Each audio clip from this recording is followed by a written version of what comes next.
मान्यवर कांशीराम साहब ने एक नारा लगाया था पूरे देश के लिए कि जिसकी जितनी संख्या भारी उसकी उतनी भागीदारी।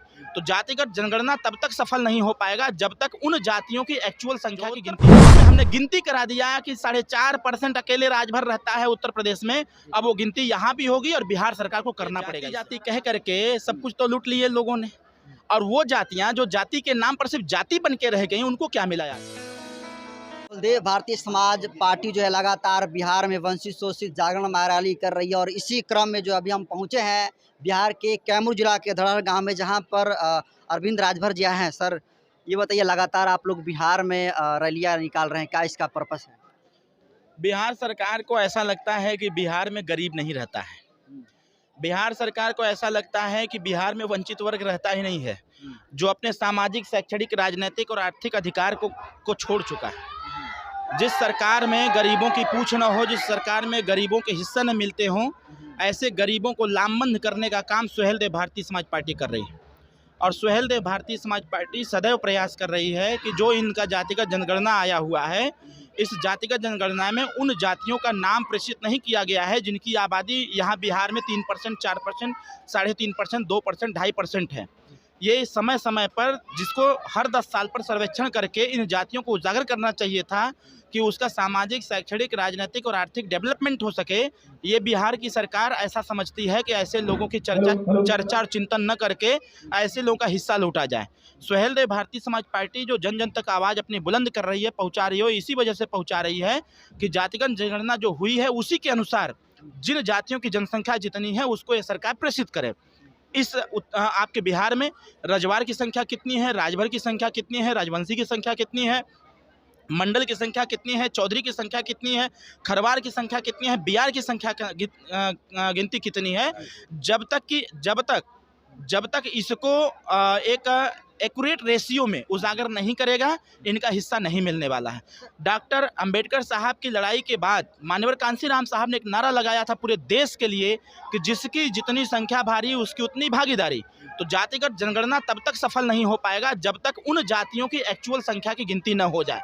तो मेरी रिक्वेस्ट है यहाँ की सरकार से कि जो जातिगत जनगणना हुई है उसको जातिवार एक डेटा बना करके उसको प्रेषित करें, ताकि पूरी दुनिया देखे, पूरा देश देखे कि बिहार में किसकी कितनी संख्या है। जिस वंचित और शोषित की बात करें तो बिहार की जितनी सारी जेडीयू है, आरजेडी है, वीआईपी है, तमाम पार्टियां कर रही है, तो फिर आपके साथ क्यों स्टैंड करें लोग? देखिए, जो अन्य पार्टियां सत्ता शासन में रह करके या फिर रहने के लिए जिन शब्दों का प्रयोग किए हैं, ये चुनाव आज से नहीं हो रहा है, 1952 से लगातार हो रहा है। लालू यादव जी, राबड़ी देवी जी, फिर तेजस्वी जी, फिर नीतीश जी, इन तमाम तरह के जो खेल हुए हैं, इस खेल में कहीं न कहीं दो पाटन के बीच में साबुत बचा न कोई। वो साबुत जो नहीं बच पा रहा है वही वंचित वर्ग के लोग हैं। वंचित वर्ग कह देने का मतलब, पिछड़ा कह देने का मतलब सिर्फ यादव नहीं आता है। वंचित कह देने का मतलब कोई एक विशेष जाति नहीं आती है। वंचित जातियों में वो तमाम जातियाँ आ रही हैं जो जातियाँ सामाजिक, शैक्षणिक, राजनीतिक और आर्थिक दृष्टिकोण से पिछड़े हुए लोग हैं। सुहेलदेव भारतीय समाज पार्टी उनकी बात कर रही है, सुहेलदेव भारतीय समाज पार्टी उनकी रहनुमाई कर रही है, सुहेलदेव भारतीय समाज पार्टी उनके हिस्से की बात कर रही है जो लोग वोट देने के बाद भी आज तक कुछ हासिल नहीं कर पाए। ऐसे लोगों को हम लोग लामबंद करके 10 तारीख को उस ताकत का एहसास कराएंगे।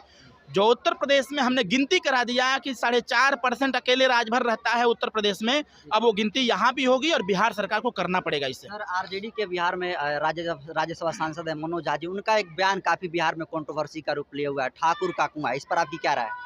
देखिए, उस पर मैं कुछ नहीं कहना चाहता हूँ। हम इस पचड़े में, इस लफड़े में नहीं फंसना चाहते हैं।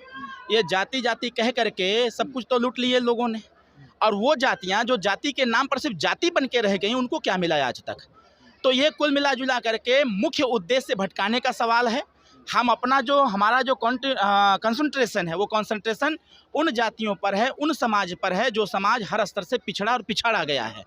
आने वाले समयों में सुहेलदेव भारतीय समाज पार्टी यहाँ प्रतिनिधित्व देगी और प्रतिनिधित्व दे करके अपनी बात, अपनी आवाज़, इस गरीब जनता की आवाज़, वंचित वर्ग की आवाज़ सदन में उठाएगी और उठा के इनका हिस्सा। एक आखिरी सवाल, बिहार की राजधानी पटना में खुसरूपुर में एक दलित महिला के मुंह में पेशाब पिलाया गया और उसके बाद नंगे जो है उसे मारा पीटा गया है, सिर्फ 1500 रुपये के लिए, और सियासत इसको लेकर काफ़ी तेज हो रही है। इस पर सिर्फ सियासत हो सकती है क्योंकि यहाँ योगी जी की सरकार नहीं है ना।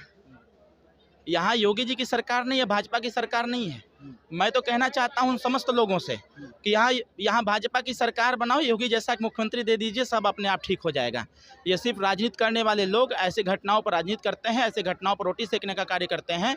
सुहेल देव भारतीय समाज पार्टी का मानना ये है कि ऐसे जो मनमठ टाइप के लोग हैं, जो रेप जैसी घटनाओं को अंजाम देते हैं, जो इस प्रकार की घटना को अंजाम देते हैं, ऐसे लोगों को तो बीच चौराहे पर खड़ा कर गोली मार देना चाहिए। ये देखिए कि अरविंद राजवंशी थे और अपने बेबाकी अंदाज के लिए ये जाने जाते हैं और लगातार बिहार में जो है शोषित वंचित जागरण महारैली कर रहे हैं। बहुत बहुत धन्यवाद।